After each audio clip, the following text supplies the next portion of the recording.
You don't care how people feel about the ritual. It's about, does following the ritual work?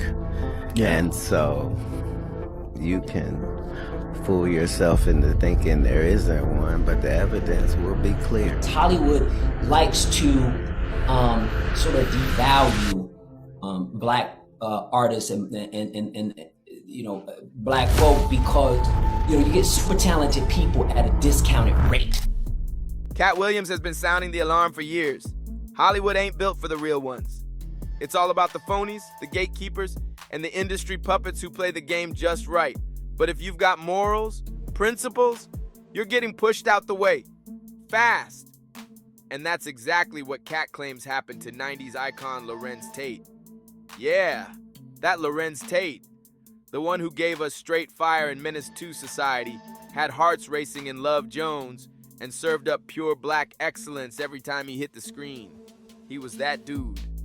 Women adored him, critics respected him, and fans couldn't get enough. Then suddenly, poof, he vanished from the spotlight. No messy headlines, no arrests, no wild breakdowns, just silence. No more lead roles, no more hype, nothing. So what happened behind those Hollywood curtains? Why did one of the coldest black actors of his time get iced out without a trace? Katt didn't lay it all out word for word, but he dropped enough clues to make the picture crystal clear. Sounds like Larenz might have swerved some of those shady behind-the-scenes rituals that certain actors get roped into just to move up the food chain. In Hollywood, if you're not playing by their rules or bowing down to their system, you're seen as a problem. And if they can't control you, they'll cut you off like you never existed. So now everyone's wondering, what exactly did Larenz dodge? What secret doors did he refuse to walk through while others just smiled and went along with it? Why did the industry freeze out a man who had all the makings of a Hollywood legend? Let's dig into the truth. When I was like, oh, these guys are wearing dresses. Everybody's like, oh, he keeps talking about people wearing dresses. No, it's not. That is a weird thing. It's not like that. Look at it from a different way. Look at it. Show me one person that ever wore a dress in Hollywood unsuccessfully. Back in the 90s, Larenz Tate was the guy, no question about it. His face was everywhere, and his talent, unmatched. He blew folks away in Menace II Society, playing that wild, unpredictable OG with a short temper that had everybody talking. Then he flipped the script in Dead Presidents, showing off his serious acting chops as a haunted soldier named Anthony. You could feel the pain in his eyes. He wasn't just acting, he was living that role. Now, this young man has obviously forgotten some very fundamental things like decency and dedication and honor. Everything the Corps taught us. He is a disgrace to everyone that has ever put on that uniform, and I will not permit you or him to use the Vietnam War as a cop-out here. And Love Jones? Man, Larenz had the ladies in a straight-up chokehold. He played Darius Lovehall, the cool, poetic, smooth-talking heartthrob with that artsy vibe that had women swooning left and right. This is a little something I've been working on. It's new. I call it a blues for Nina. Ooh. Is that a smile me put on your face, child? He was our movie star. Black men looked up to him. Women were head over heels, and he carried himself with pride. He had the talent, the charm, and he never embarrassed himself or the culture. No wild headlines, no clout-chasing antics, just pure skill and solid presence every time he stepped on screen. But then, silence. No dramatic downfall, no explosive scandal, no viral meltdown moment. He just vanished from the A-list like somebody hit the mute button on his whole career. 1 minute, he was on the fast track to being Hollywood's next king. And the next, it was like he got erased from the script. And that's what made it all so strange. When most stars fade out, there's usually some chaos behind it. Rehab, lawsuits, or some major slip-up. But with Larenz, nothing. Clean record, steady character. Yet the spotlight just stopped shining on him. Sure, he still pops up in projects here and there, But that top-tier shine he once had never came back. So what really went down? Well, word is, Katt Williams may have been on point again. Rumor has it, Larenz started saying nah to certain roles, especially the ones that felt like a joke or a stereotype. And yes, that includes roles that asked him to cross-dress just to get laughs. He wasn't about to sell out his image or his integrity, and in Hollywood, that kind of resistance comes with a cost. Larenz wasn't with the nonsense. He wanted roles that meant something. But in Hollywood, when you say no one too many times, they stop checking for you. Let's keep it real. The industry doesn't like too many clean-cut, confident, talented black men who know their value and don't crave their approval. That shakes things up too much. It makes people uncomfortable. Hollywood's been playing this game for years. There's always been an unspoken limit on how many strong, respected black men they'll let shine at once. They'll pick one, give him the big roles, the awards, the long career, and act like that's enough. But behind the scenes, it's like everyone else gets boxed in as sidekicks or fades out completely. At the same time, you got studios throwing stacks at projects that keep recycling the same tired roles. Urban trauma, street drama, the same pain on loop. Why? Because like Spike Lee said, Hollywood is cool with black struggle. Black pain is safe. It sells. It doesn't ruffle feathers or challenge the power structure. And that's the ugly truth folks don't want to talk about. We get in the position of being gatekeepers. If we're not in the room, if we don't have a green light vote, it's not getting done. Somebody in the studio has to say, we're making it. So every time there is, as you said, where everybody's talking about this is now a new wave of black films. Do you think it's hogwash? Hogwash. You don't think it signals a big shift in consciousness? No. Not buying it. Not buying it. Shenanigans. A black man who respects himself and refuses to sell out just for a check, that's seen as a threat in this system. That's the kind of man kids start looking up to. The kind who might speak up and shine a light on the game. And trust, Hollywood does not want that. So yeah, they'll give you one Denzel, but even he had to be flawless. 10 times sharper, 10 times more controlled, never slipping, never breaking character. It's a tightrope. Larenz Tate didn't fall off because he lacked talent. He vanished because he refused to play the role they wrote for him. And that's exactly the kind of stuff Katt Williams has been warning us about for years. Hollywood rewards control, not courage. That's what they all end up saying at the end of the day. Kevin told you he wasn't gonna wear no dress until... No. Oh, no. So they offered him the dress, and then he put it on. And what did he say after he wore it? I made my own decision. Duh. But you didn't make it before they brought it up, did you? It's okay. People used to clown Katt, called him crazy, bitter, even jealous. But now, folks are spinning the block and finally realizing he was dropping facts the whole time. And that's exactly why they tried to silence him and push him out. He was exposing too much of the truth, and the industry couldn't have that getting out. Who gonna turn down $50 million? Now, I've had to turn down $50 million 4 times. 4 times. Just to protect my integrity and that virgin hole I was telling you about.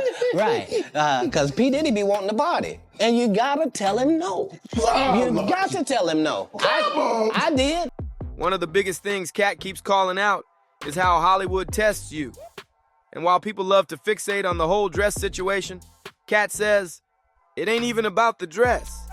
It's about humiliation and control.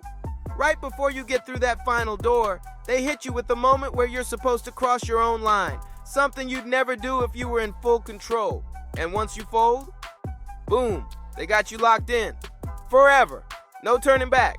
Fool yourself into thinking there isn't one, but the evidence will be clear. So like when I be like, all these guys are wearing dresses. Everybody's like, oh, he keeps talking about people wearing dresses. No, it's not. That is a weird thing. It's not like that. Look at it from a different way. Look at it. Show me one person that ever wore a dress in Hollywood unsuccessfully. That's how you understand what a ritual is. But Katt didn't stop there. He took it even deeper. He started pulling back the curtain and connecting all this to something way more spiritual. According to him, this ain't just about Hollywood being shady, it's about it being straight up dark. Katt linked the so-called dress ritual to even wilder rumors, like talk of elite circles being involved in Baphomet worship. Yeah, he went there. He said, it's not really about wearing a dress. I understood that the earliest I had seen that word transgender was Baphomet, the transgender. And so I knew that in the ritual of Baphomet, the transgender, to show allegiance to him, you had to kiss his ass ring. Really? And it said both of those things. So I knew that both of those things would become popular in the future. Now tie that back to Larenz Tate. Here's a man who had it all. The talent, the looks, the respect, the fan base, everything. Yet he just vanished from the spotlight. And not because he wasn't good enough, no way. It's more likely he reached that infamous door and chose to walk away. In fact, Larenz has hinted in interviews that he didn't fall off. He stepped back. He refused to play the game. He didn't bite when they dangled the bait, and that decision came with consequences. But Larenz didn't just step away from the industry's shady games, he started speaking out. And that's when things really got uncomfortable for Hollywood. He called out the one thing most black actors are pressured to stay quiet about, the pay gap. Even with all the diversity and inclusion talk, Larenz made it clear. Black actors are still getting shortchanged compared to their white peers, even when they bring the same talent, the same box office pull, and the same loyal fan base. We're twice as hard to get, twice as less as our counterparts, right? And that being said, we're not valued, I believe we're supposed to be valued. So those budgets are really important for us so that we can have the kind of quality that we can present to the consumer. And the smaller the budget, the more creative you have to get. And we don't have resources oftentimes as our white counterparts. This is the kind of truth Hollywood wants buried deep. They expect black actors to just smile, take whatever's thrown their way, and never question the system. Show up, be grateful, don't rock the boat. That's the unspoken rule.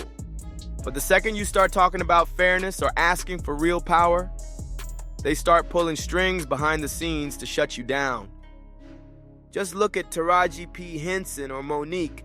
The moment they called out being underpaid and undervalued, the industry slapped them with labels like difficult or ungrateful. But let a white actor demand millions? Suddenly they're smart and knowing their worth. The double standard is loud. And I heard on the street, Taraji, you had the audacity to say you're thinking about stopping acting. They said, stop talking. Are you thinking about it?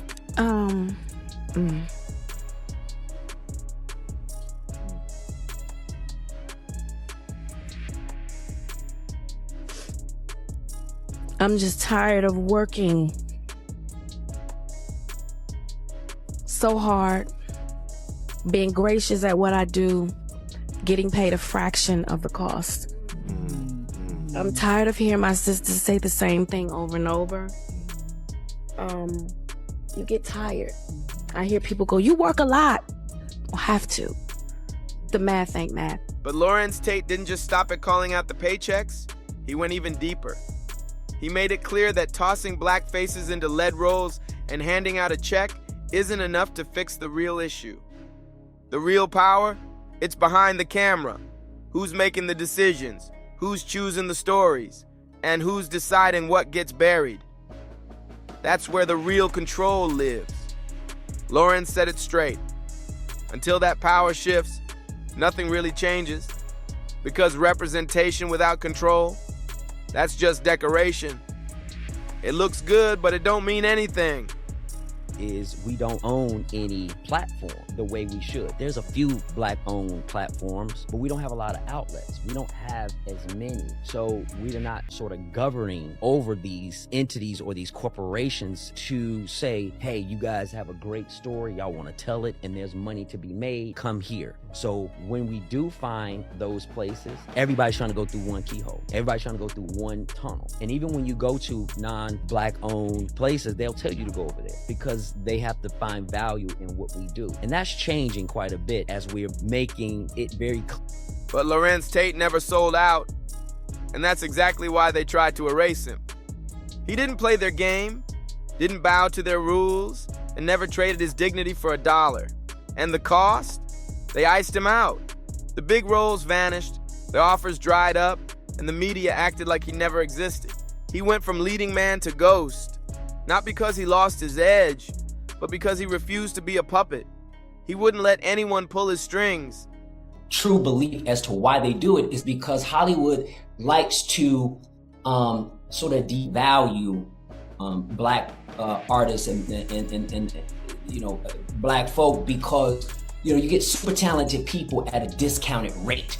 You get a Hollywood likes to get really talented Black folks and get them at a discounted rate. Only, certain superstars that can hit that level that they would feel like they would put a machine behind. But the truth of the matter is we do translate because we're humans just like everyone else. And this right here is why Hollywood didn't just cancel Larenz Tate.